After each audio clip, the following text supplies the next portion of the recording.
So మిగిలిన రైతుల పరిస్థితి ఏం కావాలా? దాదాపుగా 85 లక్షల మంది రైతులు, దాదాపుగా 70 లక్షల ఎకరాల పంట. మన హయాంలో ఈ క్రాప్ ద్వారా వీళ్ళందరికీ ఉచితంగా పంటల బీమా అందుబాటులో ఉండేది.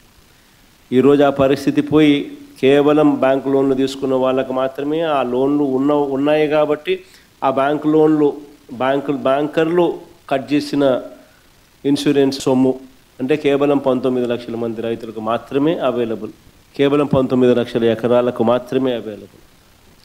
ఇలాంటి పరిస్థితుల్లో రైతు తీవ్రంగా నష్టపోయిన పరిస్థితిలో మనం రైతుకు తోడుగా నిలబడాల్సిన అవసరం ఉన్న పరిస్థితి.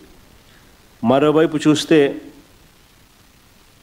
ఇన్పుట్ సబ్సిడీ అన్నది ఈ ప్రభుత్వ హయాంలో అసలు వాస్తవం ఏమిటి అని చెప్పి చూస్తే ఈ 16 నెలల్లో ఈ 16 నెలలకు గాను అసలు ఎంత ఇన్పుట్ సబ్సిడీ ఈ ప్రభుత్వం ఇచ్చింది, ఎంతమంది రైతులకు ఇన్పుట్ సబ్సిడీ ఇచ్చింది అని చెప్పి ఒకసారి గమనిస్తే దాదాపుగా ఈ 16 నెలల్లో ఈ డీప్ డిప్రెషన్స్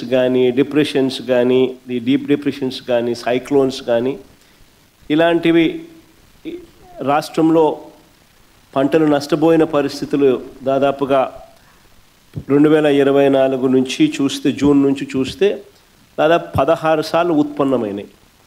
ఈ 16 సార్లకు సంబంధించి ఎంతమంది రైతులకు ఇన్పుట్ సబ్సిడీ అందింది, ఎంతమంది రైతులకు నష్టపోయిన పరిస్థితుల మధ్య వాళ్ళకు ప్రభుత్వం తోడుగా నిలబడింది అని చెప్పి చూస్తే ఈ ప్రభుత్వం తరపు నుంచి గుండు సున్నా కనిపిస్తుంది. అంటే ఏ ఒక్క రైతుకు కూడా ఇన్పుట్ సబ్సిడీ అన్నది అందించని పరిస్థితిలో ఈ రాష్ట్ర ప్రభుత్వం కనిపిస్తూ ఉంది.